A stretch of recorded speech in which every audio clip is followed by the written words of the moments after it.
The average American kitchen wastes over $3,000 a year in spoiled food, lost gadgets, and duplicate purchases, while a Japanese kitchen half its size feeds a family of four with almost zero waste and a fraction of the stress. We are drowning in clutter, spending more on kitchen gadgets than any generation in history, yet we hate cooking more than ever. The Japanese kitchen is not bigger, it is not more expensive. It is not stocked with futuristic technology that costs a fortune. It is just organized around a completely different philosophy. A philosophy that treats the kitchen not as a storage room or a display case, but as a living workshop that breathes with the rhythm of the day. Today I am counting down 25 Japanese kitchen organization hacks that will transform your space from a source of daily frustration into the calmest, most efficient room in your home. Some of these are so simple they will shock you. Others are so genius you will wonder why no one ever told you. Let us start with number 25. Number 25. They treat the kitchen sink like a sacred space. In the West, we treat the sink as a dumping ground. Dirty dishes pile up, water spots dry on the faucet, and bits of food cling to the drain. The sponge sits in a puddle of its own bacteria. The dish rack overflows with pots that have been drying for 3 days. We walk past it and feel a subtle wave of dread every single time. In a Japanese kitchen, the sink is wiped completely dry after every single use. Not just the basin, the faucet, the handles, the rim, the surrounding counter. Every single time.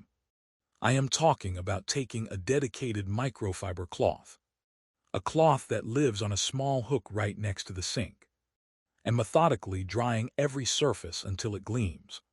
The stainless steel reflects the kitchen light. The faucet has no water spots.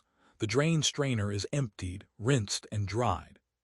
A 2021 study from the University of Tokyo found that a dry sink surface reduces bacterial growth by over 90% compared to a wet one. The moisture is what bacteria need to multiply, and a wet sink is a breeding ground that you then touch with your hands, your dishes, your food. But the real benefit is psychological. When you walk into your kitchen and see a gleaming, dry, empty sink, your brain registers calm instead of chaos. It is a signal that the kitchen is ready for you, that the last task has been completed, that you are not walking into a backlog of unfinished work. I started doing this 6 months ago, after watching my friend Yuki in her Osaka apartment. She would finish washing 3 plates, just 3 small plates from a simple breakfast, and then spend a full 30 seconds drying every single surface around the sink. She dried the faucet neck, the base of the faucet, the inner curve of the basin, the flat rim where water pools. I stood there holding my tea, and I thought it was obsessive. I thought it was a waste of time. Then I tried it. The first morning I walked into a perfectly dry, empty sink. I actually wanted to make breakfast. I wanted to be in the kitchen. The space felt welcoming instead of accusatory. It is the easiest habit on this entire list. It costs nothing. It requires no new products. Try it tonight. After you wash your last dish, take a dedicated microfiber cloth and dry the entire sink area. Every edge, every handle, the inside of the basin until it is bone dry. Walk away and see how you feel tomorrow morning when you walk back in. Number 24. They remove everything from counters, every single thing. In an American kitchen, counters are display space. The coffee maker lives there permanently. The toaster, the knife block, the fruit bowl. The stand mixer that weighs 40 pounds and gets used twice a year. The air fryer. The blender, the stack of cookbooks. The mail, the charging cables. The counter becomes a horizontal landfill of appliances and debris. In a Japanese kitchen, the counter is a sacred workspace that must remain completely empty when not in active use. Everything has a designated cabinet or drawer home, no exceptions. I visited a home in Kyoto where the family of four had exactly 0 items on their kitchen counters. 0, not a single appliance, not a utensil holder, not a bottle of oil. The rice cooker was in a pull-out cabinet designed specifically for it. The knife set was in a drawer with individual slots. Even the dish soap was stored under the sink in a small caddy. The counter was a long, clean expanse of pale wood. The result is a kitchen that feels twice as large as it actually is. But more importantly, the emptiness means that when you begin cooking, you have unlimited space to work. You can roll out dough without shifting the toaster. You can chop vegetables without working in the 6 inches between the coffee maker and the knife block. A 2023 survey by the Japan Housing and Planning Institute found that Japanese home cooks report lower stress levels during meal preparation, specifically because of the visual calm of an empty counter. The brain does not have to process visual clutter while simultaneously trying to manage a recipe. Clear the counters, all of them. Find a home inside a cabinet or a drawer for every single item. You will cook with more focus and clean with more ease. The counter is not storage, it is a stage. Number 23. They use the vertical wall for everything. When floor and counter space is limited, and in a Japanese apartment it always is, the only direction to go is up. Japanese kitchens use magnetic knife strips, wall-mounted utensil rails, hanging basket systems, and pegboard walls to get tools off surfaces and into the vertical plane. But here is the twist that shocked me. They do not just hang tools. They hang their cutting boards, they hang their colanders. They hang their pot lids on the inside of cabinet doors, using simple adhesive hooks. They hang their measuring cups on a rail right above the prep zone. They hang their dish drying rack on the wall, so it does not consume counter space. Every vertical surface becomes functional. I remember standing in a tiny Tokyo kitchen, an apartment that could not have been more than 60 square feet of total kitchen space, and the owner had a full set of cookware, utensils, and prep tools all within arm's reach, and yet the counters were completely bare. Everything was on the walls, organized in a way that was both practical and strangely beautiful. The tools became a kind of functional art. In my own kitchen, I installed a simple stainless steel rail from a Japanese home store and hung 7 utensils that used to clutter my drawer. The drawer now opens smoothly without the wooden spoons jamming against the top. I can grab a spatula in 1 second without rummaging through a pile of tangled tools. The wall becomes functional storage instead of wasted blank space. This is not decoration, it is liberation. Number 22. They store by frequency, not by category.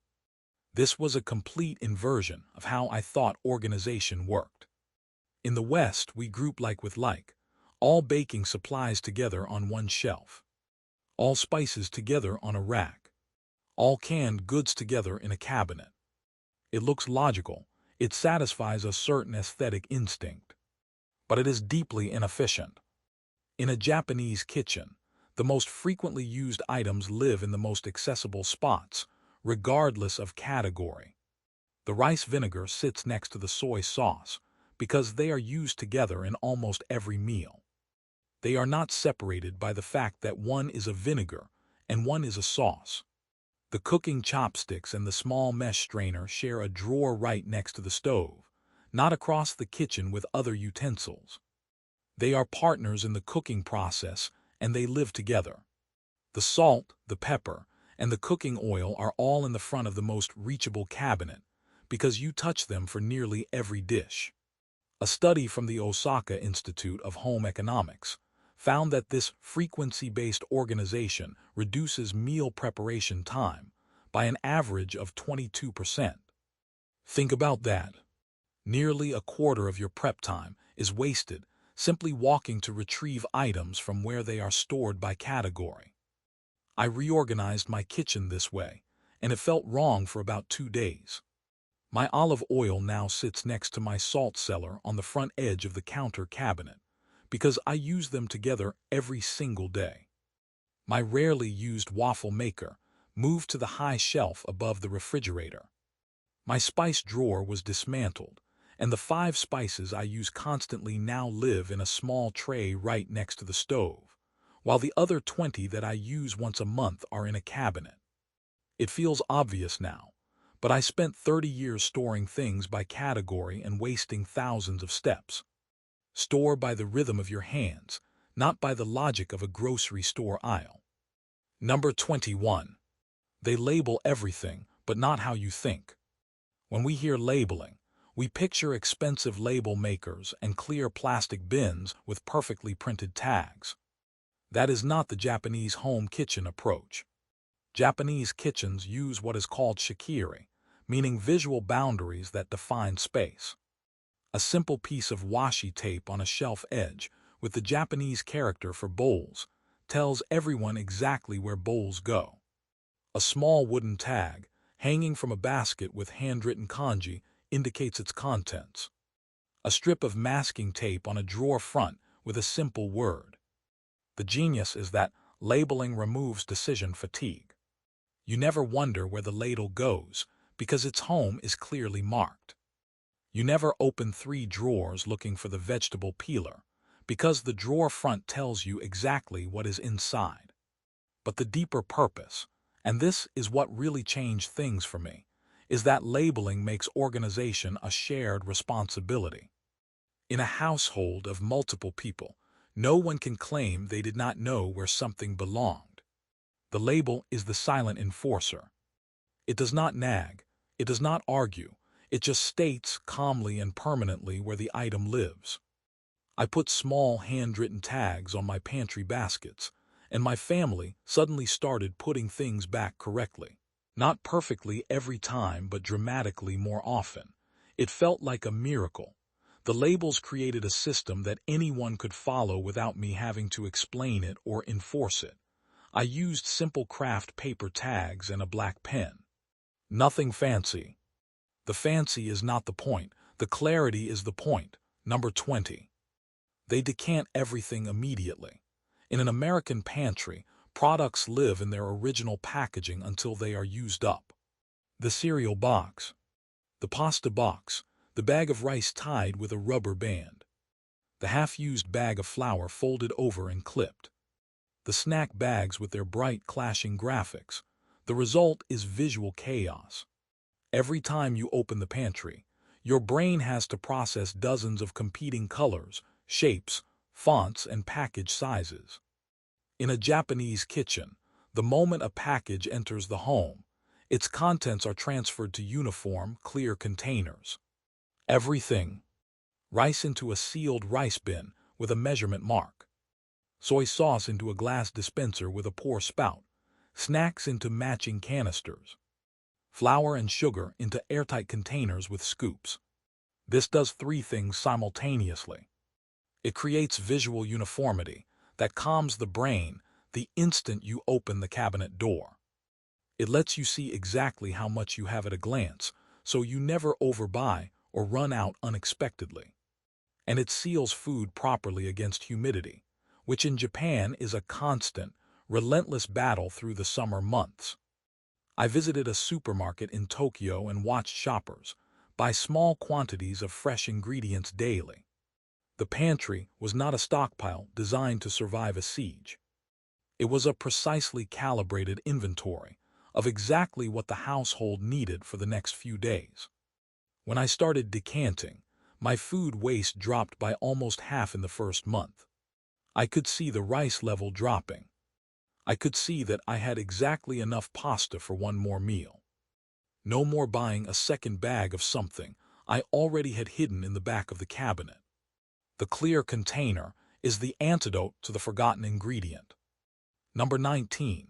They use drawer dividers for everything, not just silverware.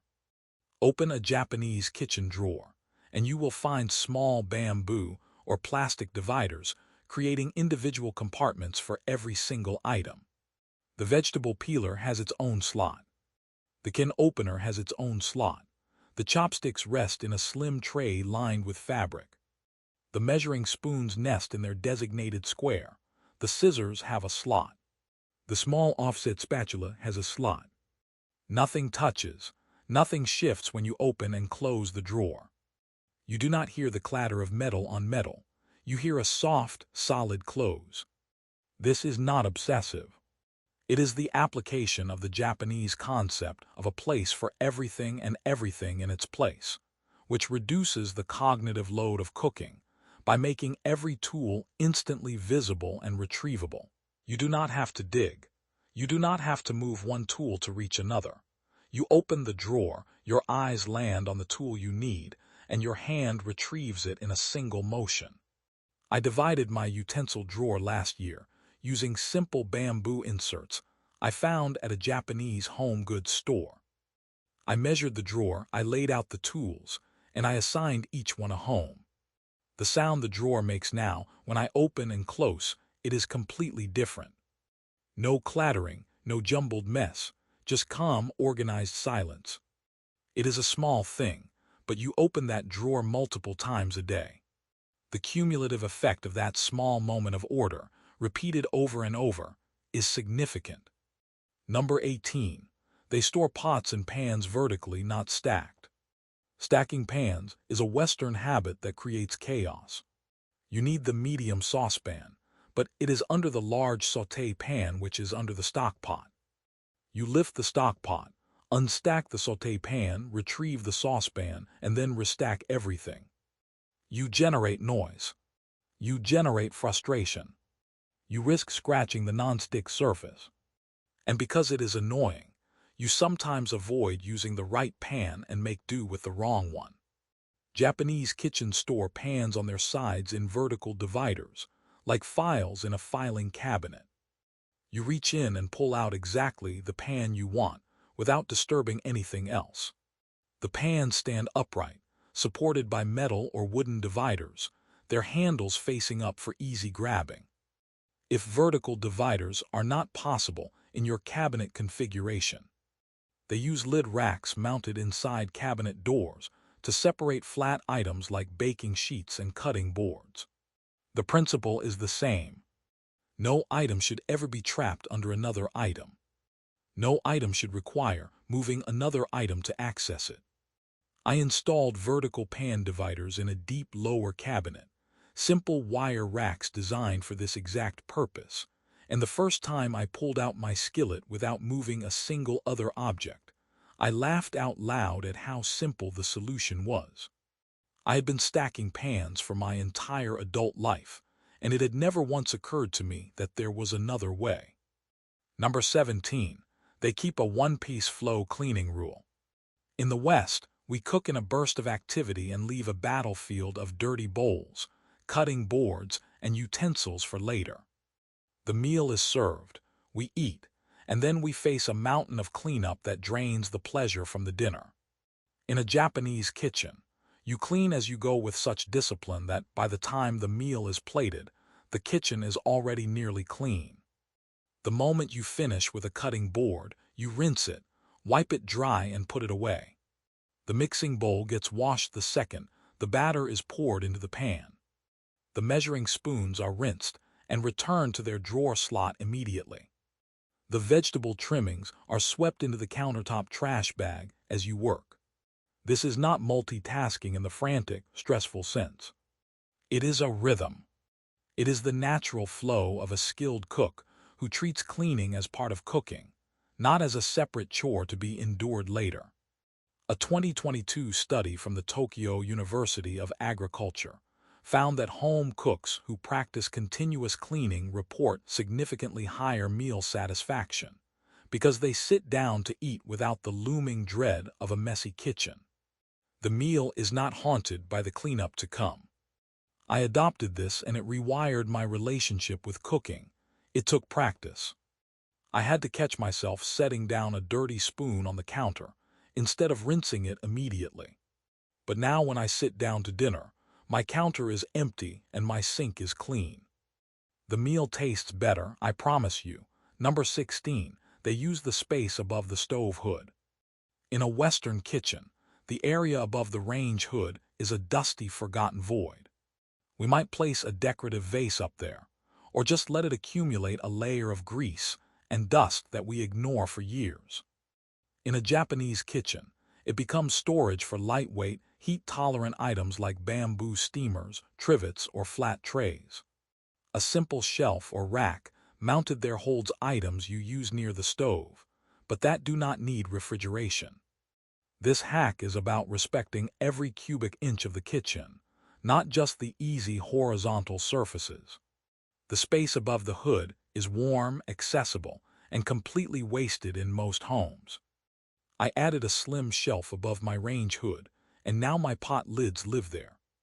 Instantly accessible when I am cooking, but completely out of the way when I am not. I can reach up and grab a lid without opening a cabinet. It freed an entire cabinet shelf below that I now use for small appliances. That is the cascading benefit of vertical thinking. One clever storage solution unlocks another. Number 15. They hang baskets from the ceiling or under shelves.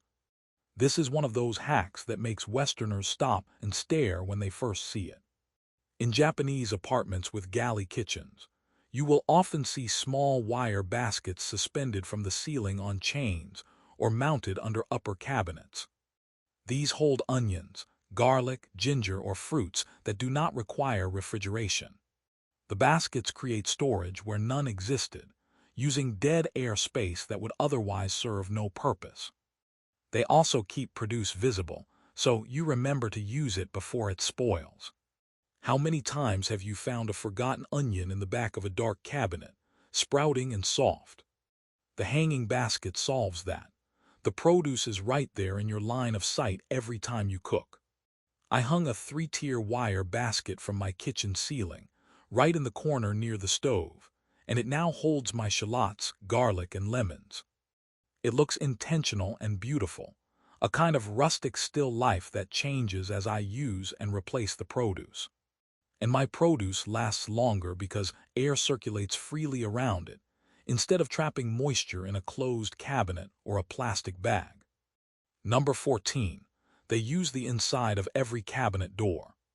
Open a Japanese kitchen cabinet and look at the back of the door.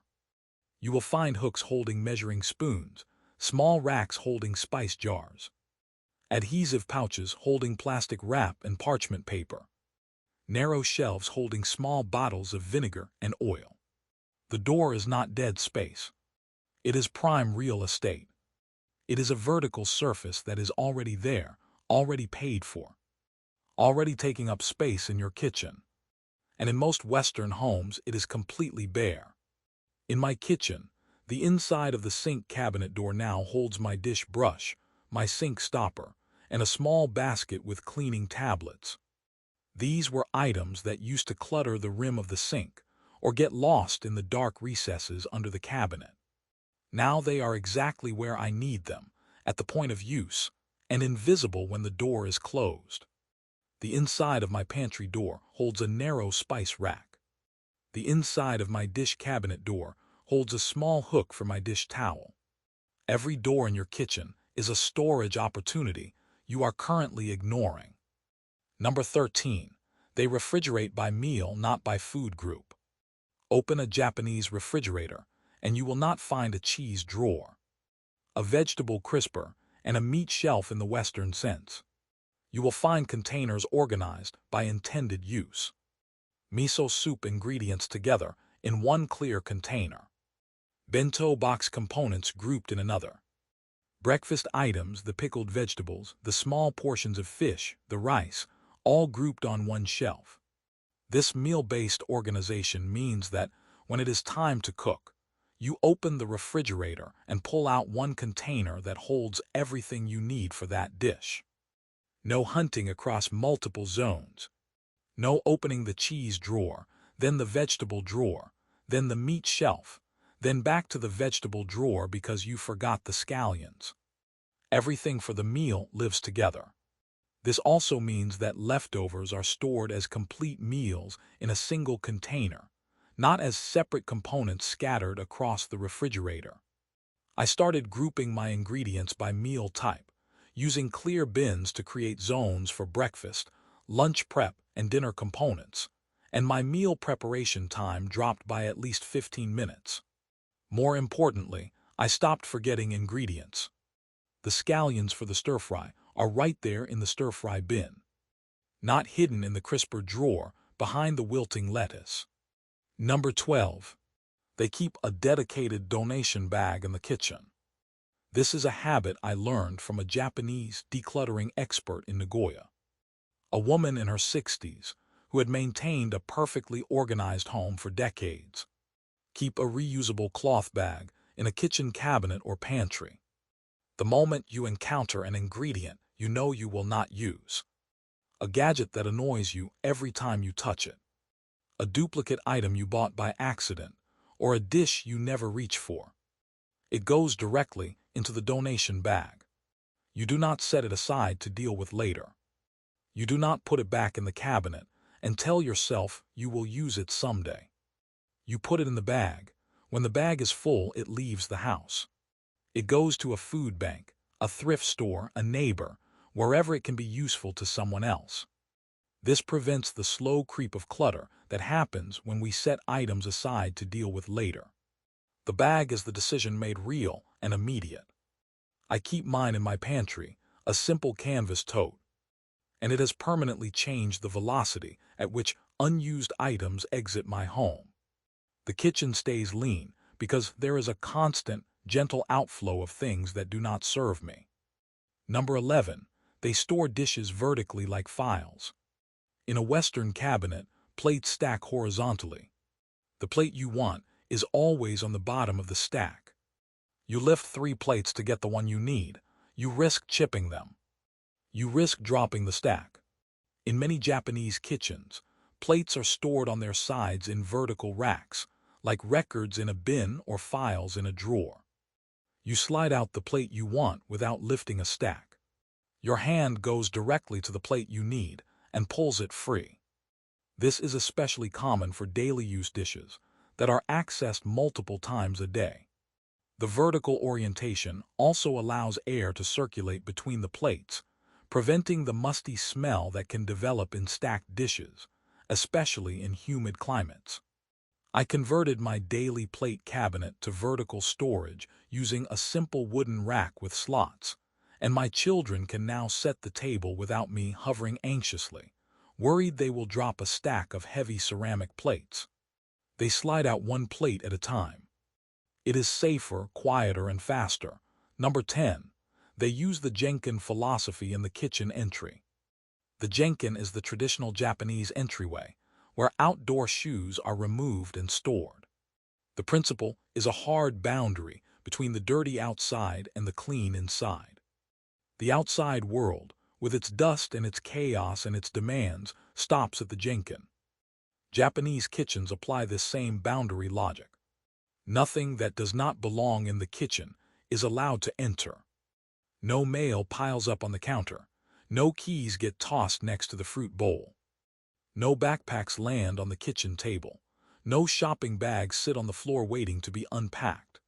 The kitchen is a dedicated food preparation zone, and its borders are defended with quiet, firm discipline. I enforced this rule in my home, and the visual noise in my kitchen dropped by half within a week. The mail now has a station in the hallway. The backpacks have hooks by the door. The kitchen is not a dumping ground. It is a workshop. Treat it like one and it will reward you with calm. Number 9. They use uniform containers in uniform rows. This goes beyond decanting. The containers themselves in a Japanese pantry are identical. Same brand, same size, same lid style, same shape, same material. Rows of matching containers create a visual rhythm that the human brain finds deeply satisfying. It is the same principle that makes a library of matching books or a wardrobe of coordinated clothing feel peaceful. The eye moves across the uniform surface without catching on irregularities. But the practical benefit is just as important. Uniform containers maximize shelf space because there are no odd shapes wasting cubic inches. Rectangular containers fit flush against each other with no wasted gaps. Round containers leave dead space between them. Mismatched containers of different heights create unusable space above the shorter ones. I replaced my chaotic collection of mismatched containers with a single style of rectangular glass container with bamboo lids, all the same footprint, in 3 heights that stack perfectly. My pantry shelf capacity increased by nearly 30%. The same shelf that used to hold a jumble of 10 mismatched containers now holds 13 uniform ones. And I can see every single one of them. Number 8. They keep a daily reset ritual. Every night before the household goes to sleep, the kitchen is returned to its baseline state. Counters are cleared and wiped with a clean cloth. The sink is dried completely, as we discussed. The dish rack is emptied and put away, not left full of dishes to greet you in the morning. The floor is swept, the trash is taken out, the dish towels are hung to dry. This takes 5 to 10 minutes. It is not a deep clean. It is a reset. The purpose is not just cleanliness, though that is part of it. The purpose is the psychological gift of walking into a pristine kitchen every single morning. You start your day in a space that is ready for you, that holds no unfinished tasks, that does not silently accuse you of last night's laziness. In Japan, this nightly reset is as non-negotiable as locking the front door or brushing your teeth. It is simply what you do before you sleep. I started doing it 6 months ago, committing to the full reset every single night, no matter how tired I was. And the cumulative effect on my mental health has been profound. I no longer start my day facing yesterday's mess. I start my day with a clean slate. The kitchen reset is a gift you give to your future self. Number 7. They hang their trash bags from a simple frame. In many Japanese kitchens, you will see a slim metal or plastic frame that holds a trash bag open at counter height. This is for food scraps generated during cooking. Instead of walking to a trash can under the sink, bending down, opening a cabinet and dropping in the scraps, you simply sweep peels, shells, and trimmings directly into the bag right where you are working. It is right there, at the edge of your cutting board, at the same height as your hands. When cooking is done, the bag is lifted off the frame, tied, and taken out. The frame collapses or folds away. This small ergonomic hack reduces the physical friction of cleaning as you go. It eliminates the tiny but repeated interruption of walking to the trash can. I built a simple wooden frame for my counter, just 2 uprights and a crossbar, and my vegetable prep speed increased because I was not making dozens of trips to the trash can. The scraps went directly into the bag, and the bag went directly out the door. Number 6. They use the Mizuya concept of the hidden prep zone. A traditional Japanese kitchen often has a Mizuya, a dedicated wet preparation area with its own sink that is separate from the main cleaning sink. In modern Japanese apartments, this translates to a designated prep zone where all chopping, mixing, and seasoning happens. This zone is kept immaculately clean, and all prep tools, the knives, the cutting boards, the mixing bowls, the measuring spoons, live within arm's reach. The cleaning zone with the main sink is separate. By dividing the 2 functions, you never have to clear dirty dishes out of the way to start cooking.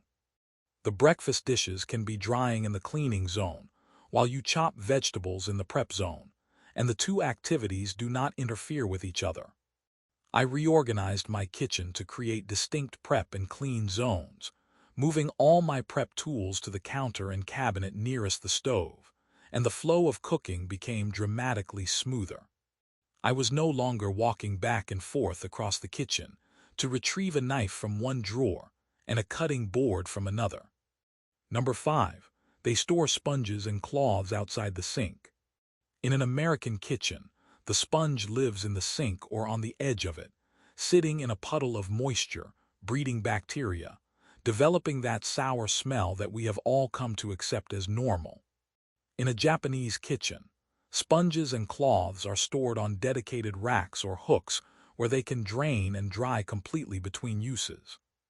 Many Japanese households use a small wire basket mounted on the wall next to the sink. The sponge goes there, suspended in the air. The dish brush goes there, bristles down so water drains away from the handle. The sink stays empty and the cleaning tools stay dry. A dry sponge is a clean sponge.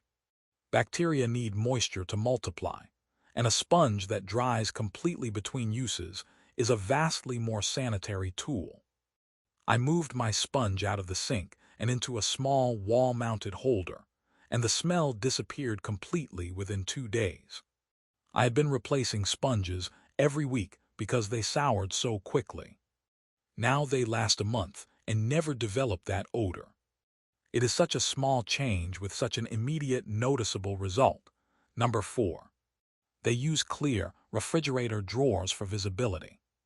The crisper drawer in a Western refrigerator is an opaque tomb where vegetables go to die. We put produce in there, close the drawer, and forget about it until we smell something or until we open the drawer to find a bag of liquefied lettuce. Japanese refrigerators often feature clear drawers specifically to combat this problem. But even with standard opaque drawers, Japanese home cooks use clear containers inside the drawers, so every item is visible the moment you open the refrigerator door. Nothing is hidden behind a solid drawer front. Nothing is forgotten in the back.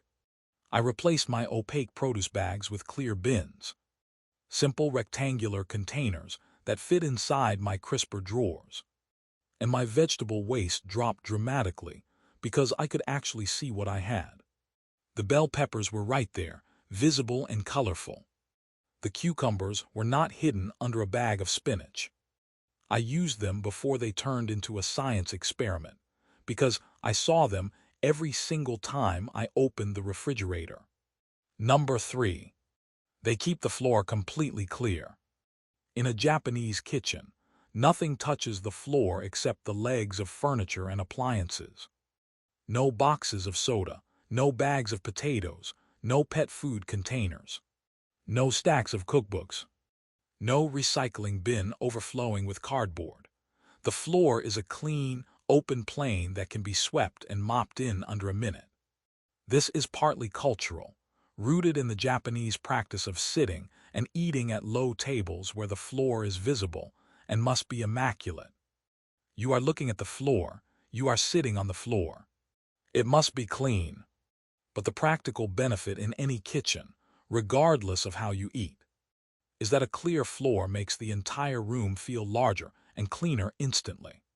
The eye travels across an unbroken surface, and the brain reads the space as more expansive.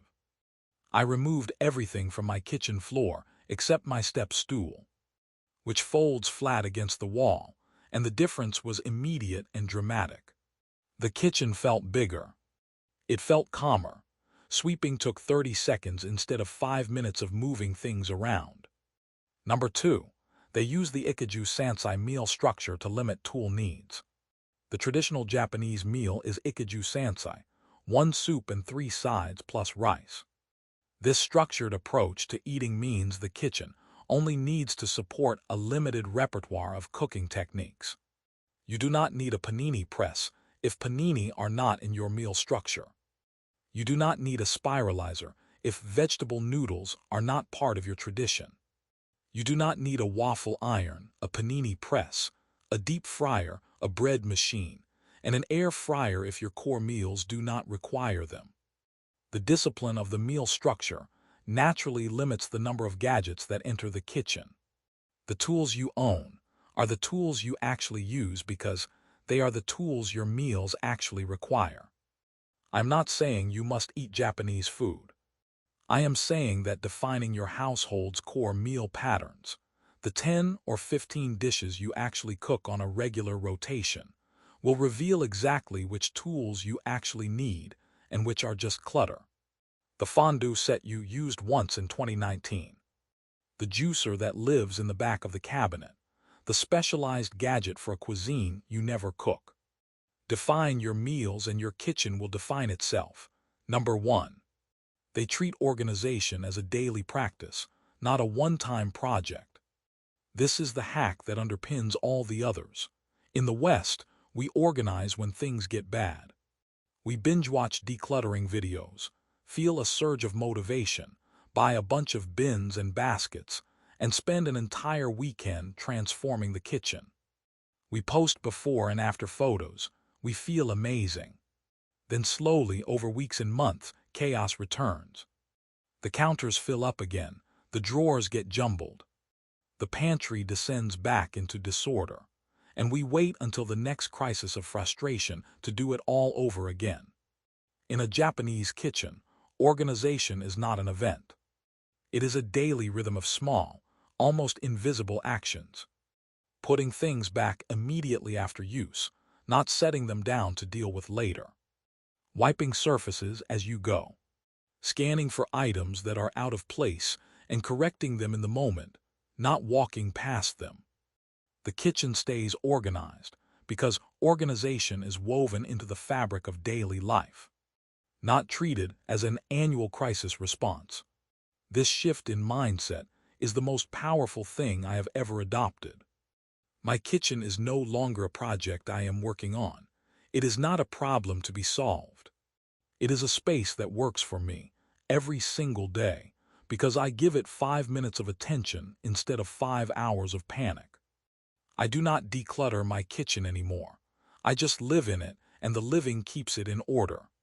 Your kitchen is not broken. It is just organized around the wrong philosophy. You do not need a renovation.